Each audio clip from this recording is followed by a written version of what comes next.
Vele sasho singomakhanya sathi umchunu benivele nimdakelwa nje benivele nimnyela. Umchunu akayindawo bafana bami, umchunu akayindawo zinsha. Umchunu umholi. Akaze umchunu waba implicated kuma scandals or corruption up until 2025. Ake ngithi nje 2024. Let me say up until 2024 akakazi. Kudala umchunu ewumholi weANC ezikhundleni eziphezulu ezihlukahlukene. Kudala sakhula thina ubaba uSenzo Mchunu ewumholi lapha kwiANC. Ngikhumbula kahle mina isikhundla sakhe nje sokuqala engisikhumbulayo wayekade eyimeya yeTheku. That is the first position mina engahlakanipha umchunu eyibambile lapha eThekwini wayeyimeya yeTheku. Sephathi ikhundla eziningi kakhulu. Kulesi sobu Minister of Police ubesebuya ihlandla lesibili ubesesiphatho kwesibili. Kuyo yonke leminyaka umchunu akaze abe involved ezintweni eziphathelene necorruption. Akazanukwe futhi akazanukeke. Ingakho mawubheka lama allegations wonke awamanje wonke awalethemle aweka awenye term mhlambe ewumholi kwenye indawo noma ewuminister of police on the first term awekho. So umchunu benivele nimdakele benivele nimjwayela kabi uyabo. Baba uSenzo Mchunu mfowethu siyabonga ukuba umholi oqotho kuze kube namhlanje sebenomona sebeyakuninda bayakunemba bayakuninda bayakufaka bayakugximeka bayakungcolisa. Baba uSenzo Mchunu bahlangene ngawe ikhohlakale imgodoyi bakwenza isacrifice banikela ngawe basacrifice ngawe. Siyazi ukuthi iANC ifuna ukufaka uPatrice Motsepe as a president of the ANC. Manje ukuze uPatrice Motsepe angene kahle kumele kusacrificewe ngobaba uSenzo Mchunu ngoba uyena oyi-credible candidate ukuthi angathatha lesi sikhundla.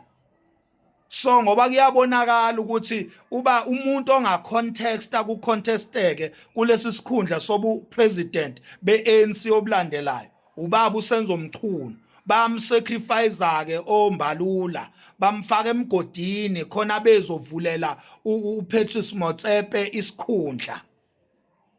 Ngoba kumele uPatrice Motsepe angacontestwa kuyaziwa ukuthi njengoba uSenzo Mchunu eqhamuka eKZN nje meke waliphakamisa igama lakhe wathi uyangena uyasicontest isikhundla sobu president kuyaziwa ukuthi yosukuma iKZN imenge inyawo imsupport. Manje ukuze uPatrice Motsepe lo ngaziwa umuntu ukuthi wake walenzelani izwe ukuze angene lo ngelona ngisho ipolitician ukuze angene kulesi sikhundla kumele kunikelwe ngobaba uSenzo Mchunu afakwe emgodini anembwe ngama corruption angawazi kuthengwe weakness no weakness imsunu ukuthi abahambe bayotestify against ubaba uSenzo Mchunu ngoba uyasacrificewa khona uPatrice Motsepe ezoba upresident. Umshana uSibari njalo kaRamaphosa. Siyakwazi lokho ukuthi nifuna ukufaka uSibari kaRamaphosa ingakho nisacrifice uSenzo Mchunu. Siyakwazi lokho. Maye benimdakelwa nje ubaba uSenzo Mchunu. Benimnyela nje. Thina asali ukuthi uSibari kaRamaphosa angangena esikhundleni uma ngabe kuphuma uRamaphosa. Uyabona asali thina ukuthi ANC ibe yifamily business yakwa Ramaphosa kungena usibari wakhe usibari kaRamaphosa uPatrice Motsepe asikwali lokho kodwa yekani ukusacrifice innocent man yekani ukusacrifice ubaba uSenzo Mchunu ngalamasimba wenu amasimba enu wenzeni kulungile sizonivotela uma sekuvotwa angene uPatrice Motsepe leyo kodwa khululani uSenzo Mchunu ngoba ubaba uSenzo Mchunu akenze lutho niyamsacrifice nimenza umhlatshelo ngoba niyazi ukuthi ukucontesta kwakhe kungamnika inkingi uPatrice Motsepe ngoba ayaziwa amava kababa uSenzo Mchunu ayaziwa amava kababa uSenzo Mchunu kwa-ANC kuyaziwa ukuthi ubaba uSenzo Mchunu vele angavotelwa ngo-elethu lapha eNazareth ahlulwe uPatrice Motsepe so njengamanje kusacrificewa lo ukuze kuphendlele lo indlela lo undlalela ured carpet ukuthi lo ahambe phezukwakhe siyazi ukuthi nenza ubaba uMchunu ured carpet kaPatrice Motsepe niyamendlala phansi nimlayer down so that uPatrice Motsepe ezohamba phezukwakhe siyakwazi lokho uyabona nje kuleli table leli elila vele le 3 1 2 3 amasimba lawo kusejele lemsunu le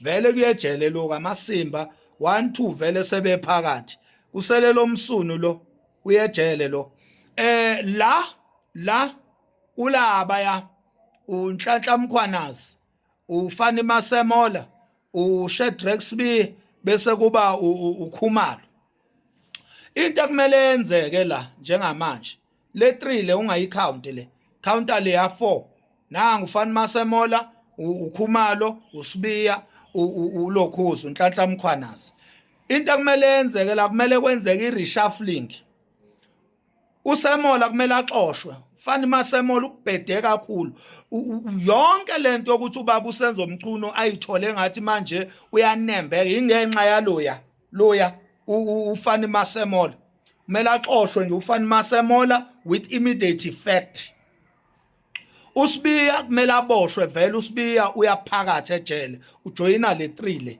uSibiya kumele ajoyine le 3 uyejele uSibiya phakathi kwezimnyama and then iposition kaFani Masemola kumele ithathwe uNhlanhla Mkhwanazi Nhlanhla Mkhwanazi uyena abe uNational Commissioner athathe le position kaFani Masemola and then uDeputy kababa uNhlanhla Mkhwanazi kumele kube uKhumalo kumele athathe iposition yalesi siboshwa esusibiye uKhumalo kumele abe uDeputy kuNhlanhla Mkhwanazi uNhlanhla Mkhwanazi uyena ophethe amaphoyisa nationally ideputy yakhe uKhumalo uSibiya uyejele uFani Masemula uyaxoshwa